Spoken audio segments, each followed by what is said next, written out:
मेरे साथ मौजूद हैं स्वागत रॉय जी। स्वागत जी, सर्वदलीय बैठक हुई है, क्या कहा सरकार ने? आप लोगों ने क्या पूछा था? हमने बोला था कि अफगानिस्तान का सिचुएशन में हम सरकार के साथ हैं। सरकार को एक वॉइस में हम लोग बात करेंगे। हम ज़्यादा कंसर्न है कि इंडियन सिटीजन्स जो है उसको कैसे निकाला जाएगा, उसके बारे में सरकार ने काफ़ी एक्सप्लेनेशन दिया। जी जी। तो मैं समझता हूँ कि सरकार जितना हो सकता कोशिश कर रहे हैं। हमें अभी एक आवाज में बोलना चाहिए। सर, नई फॉरेन इंटरनेशनल क्राइसिस है। सर, नई फॉरेन पॉलिसी को लेकर के तालिबान के क्योंकि सत्ता में आ गया, उसको लेकर के सरकार ने क्या कहा? नहीं, अभी पॉलिसी बोला, अभी कोई पॉलिसी नहीं हुआ। जी सर। अभी पॉलिसी है वेट एंड वॉच। और सर उसके अलावा ये इंतजार करो। सर, तालिबान के आने के बाद में क्या आतंकी उसको भी आतंकी खतरे को लेकर बोल रहे हैं कि हिंदुस्तान के अंदर जो आतंक का खतरा है उसको मुकाबला करने के लिए सरकार तैयार है। जी जी। यही बोला। तो ये हैं टीएमसी सांसद स्वागत रॉय, जिनका ये कहना है कि सरकार के साथ में बैठक हुई है, सर्वदलीय बैठक हुई है, जिसमें सरकार ने कहा है कि वेट एंड वॉच पॉलिसी को फिलहाल अपनाया जा रहा है। और रही बात जो आतंकी जो खतरे को देखते हुए, तो उसको लेकर भी सरकार पूरी तरह से तैयार है। तो सर्वदलीय बैठक में सरकार ने जो विपक्षी सांसद हैं या जो सभी राजनीतिक दल हैं उनके सांसदों को एक तरह से एक प्लेटफॉर्म पर लाने की कोशिश की। और फिलहाल इस मीटिंग के बाद में काफ़ी हद तक संतुष्ट नजर आ रहे हैं टीएमसी सांसद। सर्वदलीय बैठक खत्म हो गई। हमारे साथ मौजूद है समाजवादी पार्टी सांसद विशंबर प्रसाद जी। क्या कुछ रहा बैठक में? आप लोग संतुष्ट हैं? बैठक में माननीय विदेश मंत्री जी ने पूरा स्टेटमेंट दिया। उन्होंने विदेश सचिव जी ने जो है उन्होंने पूरी स्थिति बताई कि इतने लोग फंसे थे। 15 अगस्त से हम लोगों ने रेस्क्यू ऑपरेशन किया, कितने लोगों को निकाला। इसमें देश के लोग भी हैं, विदेश के लोग भी हैं, नेपाल के भी लोग हैं। ये सारी सिचुएशन बताने का काम किया। हम लोगों ने कुछ उनसे क्वेश्चन किए, जो अभी भी लोग फंसे हैं उनको निकालने के लिए सरकार क्या कोशिश करे। तो उन्होंने कहा कि हम ऐसी स्थिति में अभी कुछ बता नहीं सकते, हम लोग कोशिश कर रहे हैं उनको निकालने की। तालिबान को लेकर के, विदेश नीति को लेकर के कुछ कहा है? क्योंकि अफगानिस्तान पे अब तालिबान का कब्जा है, वेट एंड वॉच की पॉलिसी की बात कही है। उन्होंने कहा कि अभी हम देख रहे हैं, आगे कुछ नहीं बता सकते। और तालिबान के बाद में जो है, तालिबान के सत्ता में आने के बाद में आतंकी घटनाओं का भी जिक्र हुआ है कि बढ़ सकती हैं, ये आशंका जाहिर की नहीं, हम लोगों ने ये प्रश्न किया है कि जब तालिबान वहाँ पे कब्जा कर लिया तो हमारी सीमाओं पे खतरा हो सकता है। और जहाँ पाकिस्तान और चाइना मदद कर सकता है, वो हथियार दे सकता है, उनके पास हथियार है। इसलिए हमको कश्मीर भी बचाना, अपना देश बचाने के लिए भी सीमाओं पर रक्षा करने के लिए। सरकार ने क्या कहा? सरकार ने कोई ऐसा उत्तर नहीं दिया। उन्होंने कहा हम लोग CN watch, wait and watch की पॉलिसी अपना रहे हैं, हम अपनी सीमा की सुरक्षा करने के लिए पूरी तरह से तैयार हैं। सरकार की तरफ से विदेश मंत्री ने यह जवाब दिया है और फिलहाल काफ़ी हद तक संतुष्ट नजर आ रहे हैं जो दल यहाँ पर इस बैठक में पहुंचे थे। सर्वदलीय बैठक खत्म हुई है और देख सकते हैं कि विदेश मंत्री एस जयशंकर सर, सभी लोग कंसेंसस है, सब लोग खुश हैं। आप उनसे पूछिए ना। लेकिन सर, तो विदेश मंत्री का कहना है कि जो यहाँ पर बाकी दल आए थे उनसे पूछा जाना चाहिए कि क्या वो संतुष्ट हैं या नहीं है। तो हमको देख सकते हैं कि यहाँ पर अलग अलग दल के जो नेता, अधीर रंजन चौधरी यहाँ पर मौजूद हैं। अधीर दा तो एक एक करके जो राजनीतिक दल के नेता हैं वो यहाँ से निकल रहे हैं। कोशिश करेंगे कुछ नेताओं से बात करने की, क्योंकि विदेश मंत्री ने कहा है कि हमसे ज़्यादा जो बाकी दल यहाँ पर आए थे उनको जो है बताना चाहिए। तो प्रसन्ना आचार्य जी, प्रसन्ना जी, जो आप लोगों ने सवाल उठाया, क्या जवाब मिल गया? जितना भी सवाल हम लोगों ने उठाया था, माननीय विदेश व्यापार मंत्री ने सबका जवाब दिया है। और हम लोगों का जो ये शंका था कि जो क्रॉस बॉर्डर टेररिज्म ज़्यादा होने का संभावना है, क्योंकि पहले से ही पाकिस्तान एवेटेड, पाकिस्तान द्वारा प्रोत्साहित क्रॉस बॉर्डर टेररिज्म होता ही है। अभी पाकिस्तान खुलेआम तालिबान को समर्थन दे रहा है और तालिबानियों के पास अभी अमेरिकन हथियार भी आ गया है।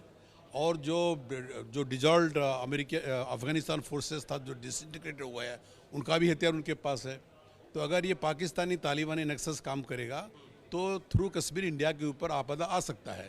ये शंका हमने जताया और माननीय मंत्री ने उसका पूरा क्लेरिफिकेशन दिया और कहा कि सरकार इसके लिए संपूर्ण रूप से तैयार है। उसके अलावा जो है कई और सारे और मुद्दे जो वहाँ पर लोग फंसे हुए हैं उनको निकालने का मुद्दा, या अफगान छात्रों के जैसे मुद्दा, अफगान छात्रों का मुद्दा भी बीजेडी ने उठाया है।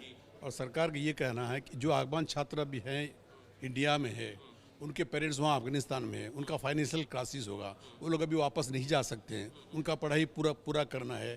तो इस बारे में सरकार ने यह आश्वासन दिया कि इस बारे में भी सरकार सचेतन है और उनको मदद करने के लिए पूरा प्रयास सरकार करेगी। जो लोग वहाँ पर फंसे हुए हैं उनको लेकर के क्या उठाया और सरकार ने, जो लोग फंसे हुए हैं, जो इंडियन हैं उनको धीरे धीरे लाया जाता है, काफ़ी लोगों को लाया जा चुका है और बाकी जो आना चाहते हैं उनके संपर्क में भी सरकार है और जो चाहेंगे सरकार उनको आने का सब प्रकार का व्यवस्था कर रही है। तो क्या इस बैठक के बाद में आप लोग संतुष्ट हैं? जो अलग अलग राजनीतिक दल के अभी जो स्थिति है, हमको भारत बीजू जनता दल का ये कहना है कि अब राष्ट्रीय हित में और मानवता के हित में अब एक स्वर में सबको काम करना है, एक ग्रुप होकर के काम करना है हिंदुस्तान में।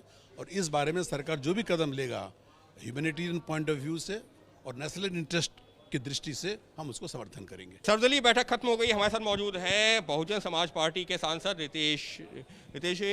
क्या कुछ रहा है बैठक में और आप लोगों ने क्या सुझाव दिए थे और सरकार ने जो बातें कही उससे संतुष्ट है? देखिए, आदरणीय बहन कुमारी मायावती जी के निर्देश द्वारा बहुजन समाज पार्टी ने सर्वप्रथम हमारे जो नागरिक हैं, भारतीय नागरिक जो वहाँ पे कार्यरत थे और जो अफ़गानिस्तान में और अफ़गानिस्तान के लोगों को एक बेहतर भविष्य देने के लिए जो 2001 से लेकर के और अभी तक जो कुछ भी भारत सरकार द्वारा भारत के लोगों का धन वहाँ पे लगाया गया था ताकि वहाँ पे एक बेहतर अफ़गानिस्तान बनाया जा सके, तो उन कार्यरत लोगों को सुरक्षित देश वापस लाने के लिए बहन कुमारी मायावती जी ने सरकार को कई सारे सुझाव दिए थे जो हमने वहाँ पे साझा किए। क्या क्या आपने कहा और सरकार की तरफ से क्या जवाब मिला है? देखिए, सबसे पहले जो भी नागरिक हैं देश के, उनको इस जटिल स्थिति से सुरक्षित वापस लाने के लिए सरकार को हर एक वो कदम उठाना चाहिए जो हमारे नागरिकों के हित में हो। और इस पर सरकार ने अपना स्पष्टीकरण बताया कि वो कितनी फ़्लाइट्स भेज रहे हैं और किस तरह से उनके तीन से चार टीमें लगी हुई हैं, जिस पर मैं बहुत ज़्यादा जानकारी नहीं देना चाहूँगा, लेकिन वो यहाँ हिंदुस्तान में भी हैं, मंत्रालय में भी बैठी हुई हैं और लोकल जहाँ से लोगों को इवैक्यूएट किया जा रहा है वहाँ से भी टीमें देश के नागरिकों को सुरक्षित निकाल रही हैं। इसके अलावा आप लोगों की बैठक में आतंकवाद का भी मुद्दा बढ़ा है कि तालिबान के आने के बाद में आतंकवाद की घटनाएं बढ़ सकती हैं। क्या कुछ रहा और क्या सरकार ने कहा? देखिए, ये बिल्कुल जायज़ कंसर्न है कि आखिर जो पूर्ववर्ती तालिबान की सरकार, जो पूर्ववर्ती तालिबानी स्टेट रहा है अफ़गानिस्तान में, वो उसका एक ऑपरेट करने का नज़रिया जो है हम लोगों ने पहले भी देखा हुआ है। उसको लेकर के सभी पार्टियों ने अपना कंसर्न जताया, लेकिन जो अभी स्थिति है जिसमें ये स्पष्ट नहीं है कि क्या वहाँ पे किस प्रकार से चीज़ें जो है आगे अनफोल्ड होंगी, तो उसको देखते हुए इस पर बहुत ज़्यादा चर्चा करना भी उचित नहीं होगा। सरकार ने ये स्पष्ट किया है कि वो सिचुएशन को मॉनिटर कर रहे हैं और वो वेट एंड वॉच की स्ट्रैटेजी इख्तियार करेंगे, जिसमें वो ये इंतज़ार करेंगे देखने के लिए कि वहाँ पे कौन कौन से लोग पावर शेयरिंग या पावर में आते हैं या पावर शेयर करते हैं और उनमें से किस तरह से आगे बढ़ा जाए। फिर वो बात आखिरी सवाल कि इस बैठक की सबसे बड़ी बात अगर हम कहें कि क्या कुछ रही है आप लोगों के लिए, क्योंकि आप लोग जो है जो सबको न्योता दिया गया था उनमें से आपके भी एक राजनीतिक दल था, तो क्या रही सबसे बड़ी बात इस बैठक की? देखिए, इस बैठक में सबसे ज़्यादा बड़ा विषय जो था वो भारत के लोगों का जो एक प्रयास था अफ़गानिस्तान में एक बेहतर कल बनाने के लिए, एक बेहतर फ्यूचर देने के लिए, और उसके अंदर भारत के लोगों ने अपना बहुत सारा जो है इन्वेस्टमेंट अपने रिलेशंस को बनाने के लिए, अपनी दोस्ती को और बढ़ाने के लिए, उसको देखते हुए बहुत बड़ा इन्वेस्टमेंट अफ़गानिस्तान में किया था। उनको जो है उसके भविष्य को देखते हुए उसको सिक्योर करने के लिए एक अच्छी चर्चा हुई और जो हमारे देश के जो नागरिक हैं उनको वापस लाने के लिए किस तरह से कार्यरत हो रहा है उसके ऊपर चर्चा हुई। देखिए, सेटिस्फैक्शन तब आएगा जब देश के सभी नागरिक, बहन कुमारी मायावती जी का ये मानना है कि देश के सभी नागरिक वापस आएंगे और जब वो सुरक्षित अपने देश में होंगे और सिचुएशन जो है, जो हमारे पड़ोसी देश है अफ़गानिस्तान में हमारे जो इन्वेस्टमेंट है, जब तक वो सुरक्षित नहीं हो जाते तब तक सेटिस्फैक्शन जो है नहीं आएगा। अभी तक ये चीज़ बाकी है।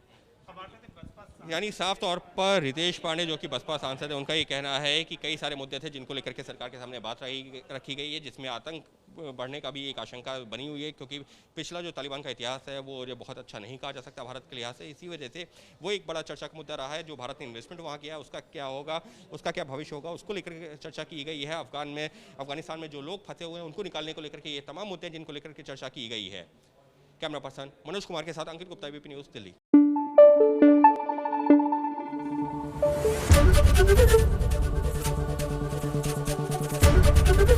ABP न्यूज़ आपको रखे आगे।